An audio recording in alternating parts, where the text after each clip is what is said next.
Charlotte, your romantically recovering shopaholic, in today's special episode on how to make relationships last. So this is the most requested love advice question among all the questions you asked in the comments section. I brought in the big guns. All the way from Scotland, Mr. F! Mr. F. This is his first non-cameo appearance. We are twinning!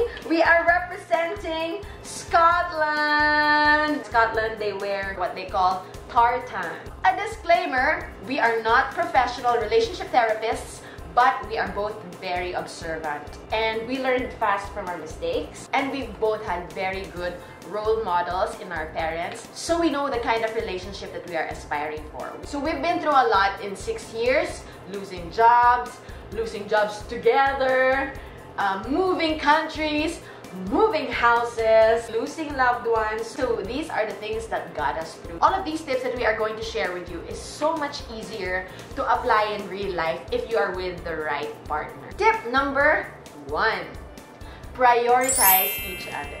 You prioritize each other over your barkada. You prioritize each other over your social media. So being in a relationship really makes you sacrifice something. In fact, that was one of my issues with my former boyfriend. He preferred to play basketball with his barkada over spending time with me. And you know what? When you're in a relationship, you will really have to adjust. You really can't live your life as a single person anymore. So if you want your complete freedom, your complete independence, please don't be in a relationship. You will just make it hell for yourself. And if you're married, prioritize your wife over your family. So if you're a little unfortunate in the fact that your mother-in-law and you don't get along, then the husbands really should defend the wives. You know, if you want to go biblical, Ephesians 5 verse 31. Therefore a man shall leave his father and mother and hold fast to his wife, and the two shall become one flesh. One flesh. So now we're one flesh. Cue sexy music. One flesh.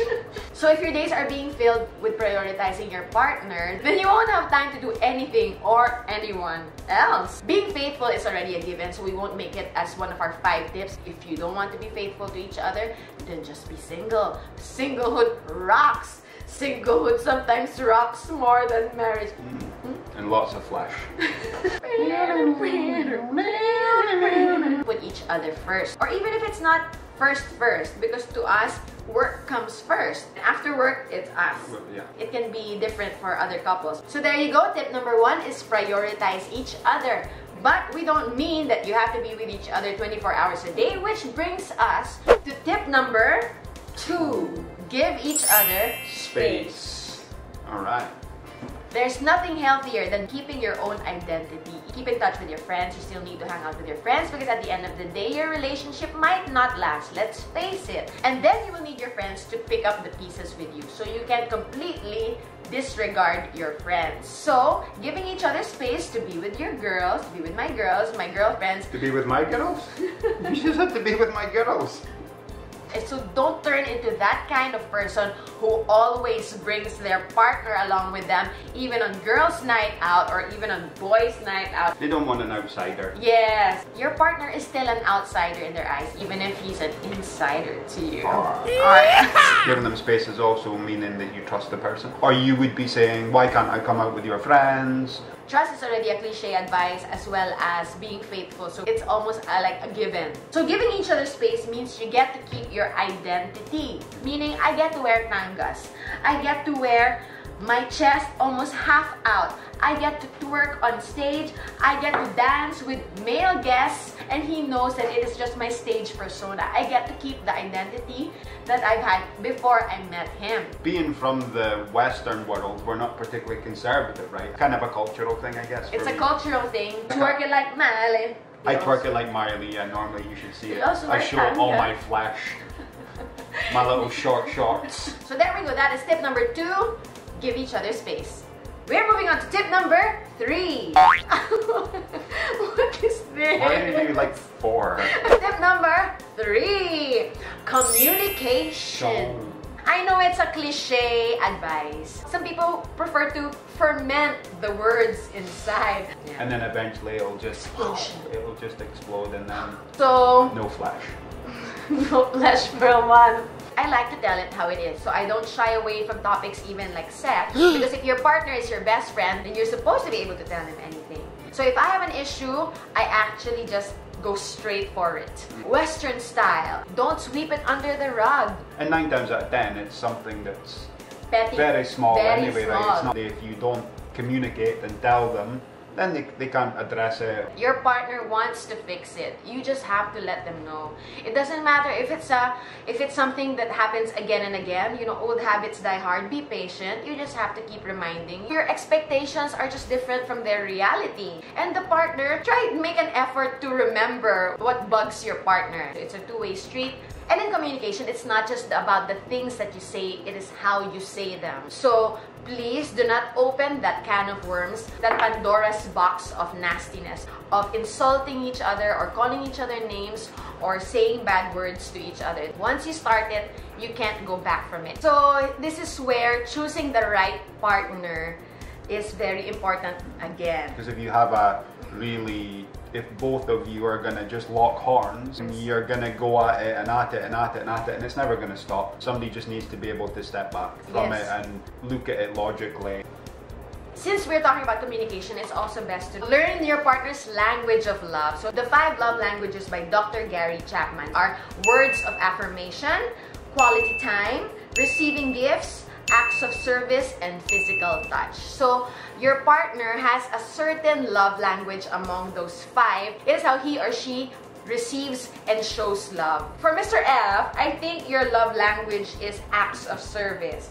Like you feel most loved when I cook for you, right? Mm-hmm.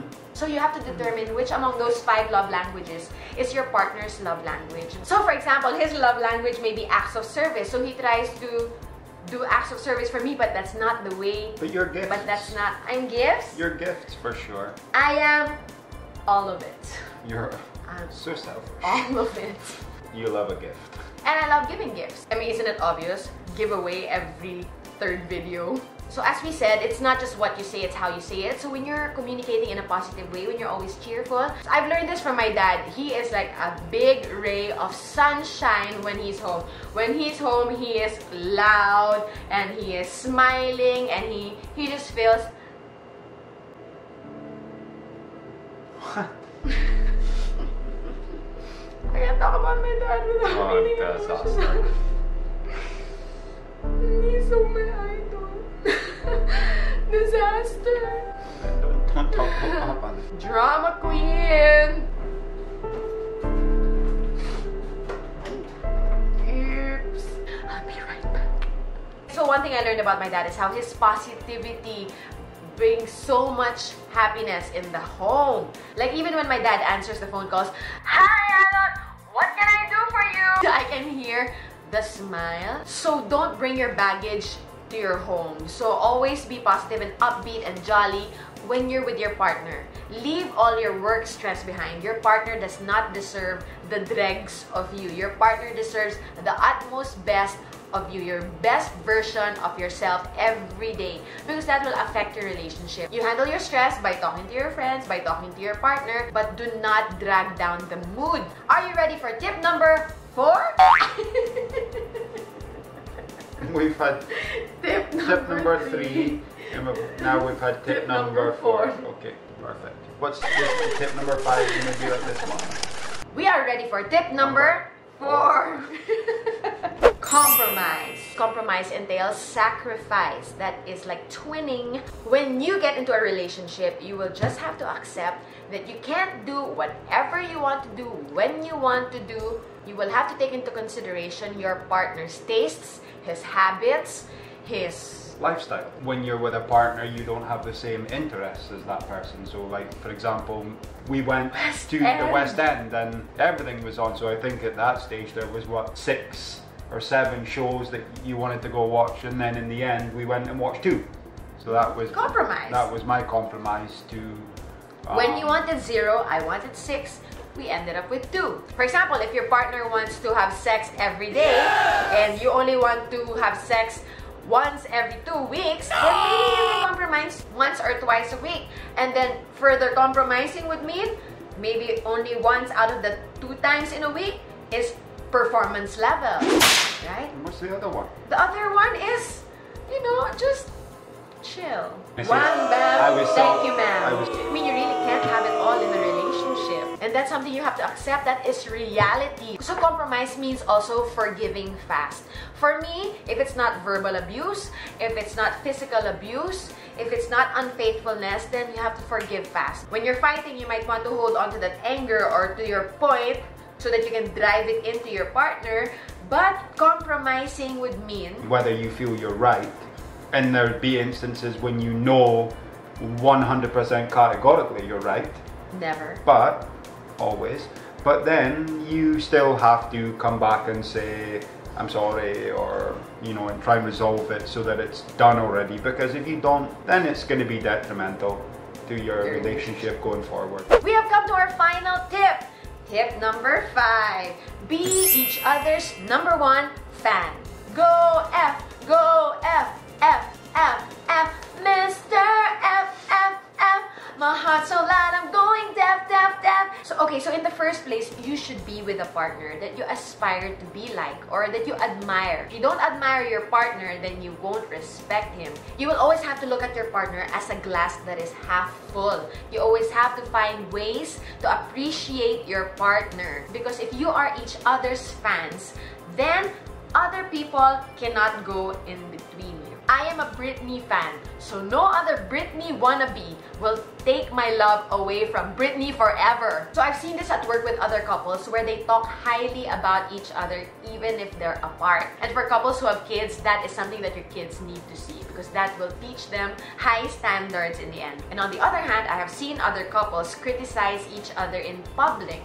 Being number 1 fan is all about just showering them with compliments. I think also it will drive you to be more successful also. Yeah, they're motivating you to continue to be successful in what you're doing and to get better. It says a lot about your character, the person saying it, if you're saying positive things about your partner or if you're saying negative things about your partner in the first place.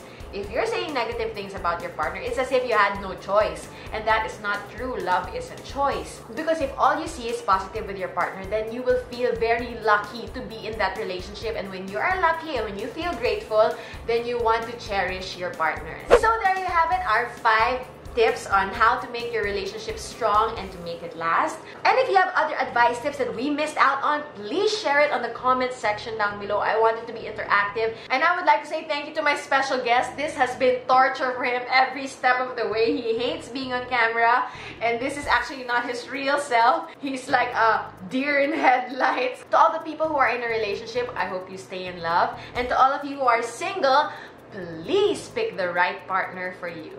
And to all of the people who want to remain single, lucky you. Bye, F Bombshells! Happy Valentine's Day from Team F.